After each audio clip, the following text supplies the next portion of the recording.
ছোট ঘর থেকে যারা আকাশ ছোঁয়ার স্বপ্ন দেখেন তাদের কাছে বাস্তব উদাহরণ নাসার বিজ্ঞানী গৌতম চট্টোপাধ্যায়।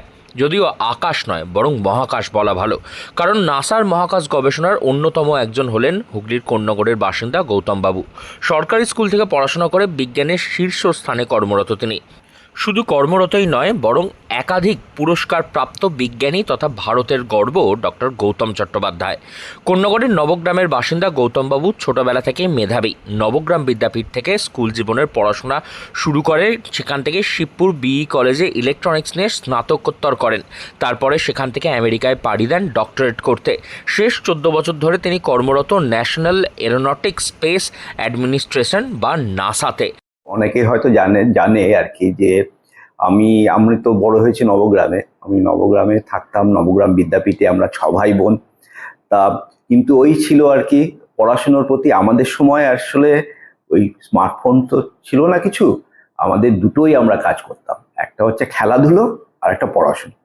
আর আমাদের মা বাবাও বলতেন যে আমরা খুব দুস্থ পরিবারের, তার ফলে যে পড়াশোনাই হচ্ছে একমাত্র পথ যদি আমাদের কিছু জীবনে করতে হয়, সেই ভেবেই আমরা পড়াশোনা করেছি। কিন্তু বিজ্ঞানের প্রতি সবসময় একটা টান ছিল, কেননা যে বিজ্ঞানীদের পড়তাম, খবরে কাগজে পড়তাম সব বিভিন্ন রকম, নিলস বোর, তারপর হাইজেনবার্গ, তারপর আমাদের সত্যেন বোস, জগদীশ বোস, মেঘনাথ সাহা, ওনাদের সব কথা শুনে পড়ে না আমার খুব ভালো লাগতো আর কি। ব্যাপারটা মনে হতো যদি যে কখনো বিজ্ঞানী হতে পারি।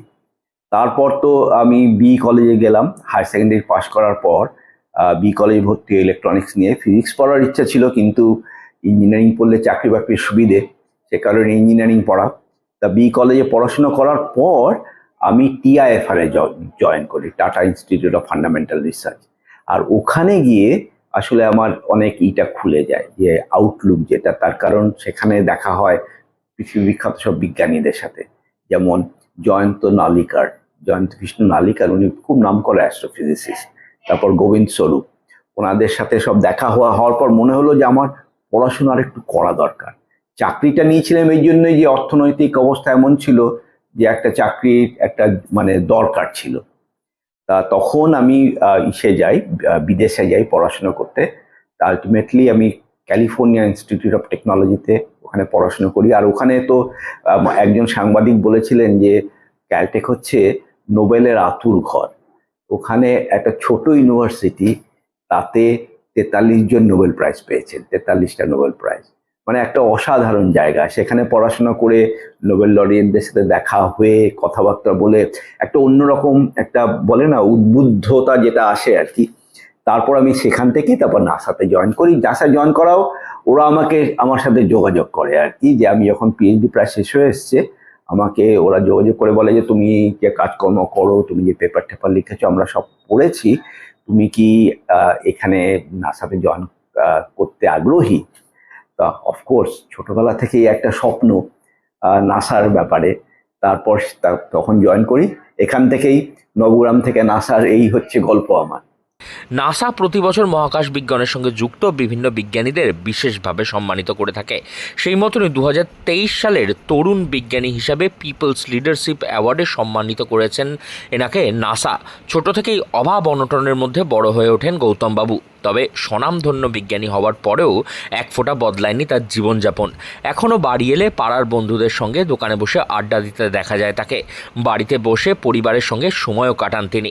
শুধুমাত্র বাঙালি বিজ্ঞানী হিসাবে নয়, গৌতম চট্টোপাধ্যায় তিনি সমগ্র বিজ্ঞান জগতের কাছে এক উজ্জ্বল নক্ষত্র। ইতিমধ্যে তিনি একটি যন্ত্র বানিয়েছেন যা জলের রং নির্ণয় করতে পারে, যার ফলে অন্য গ্রহে জল আছে কিনা এই বিষয়ে বিভিন্ন তথ্য সংগ্রহ করবে তার যন্ত্রটি। এর মধ্যে দিয়ে পৃথিবীর বাইরে আর কোনো গ্রহে প্রাণের সঞ্চার রয়েছে কিনা সেই সমস্ত নানান তথ্য আবিষ্কারের মধ্যে এগিয়ে আসবে তার আবিষ্কৃত এই যন্ত্রের মধ্যে দিয়ে।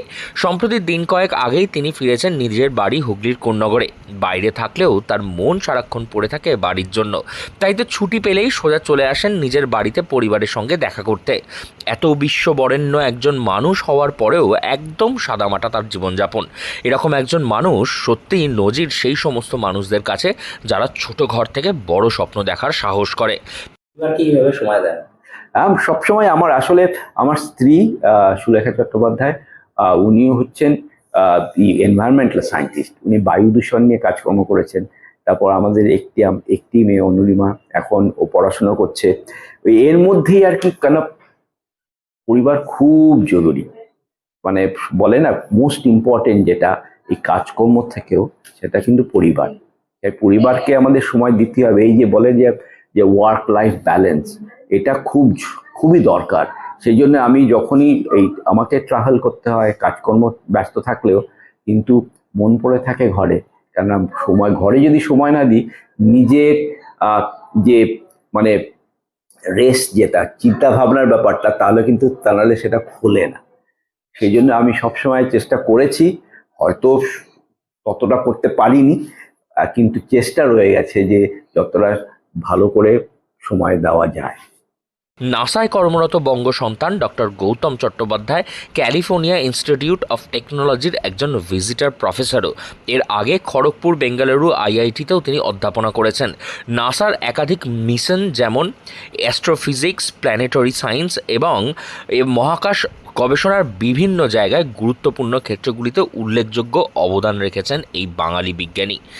হুগলি থেকে রাহি হালদার, লোকাল 18 বাংলা।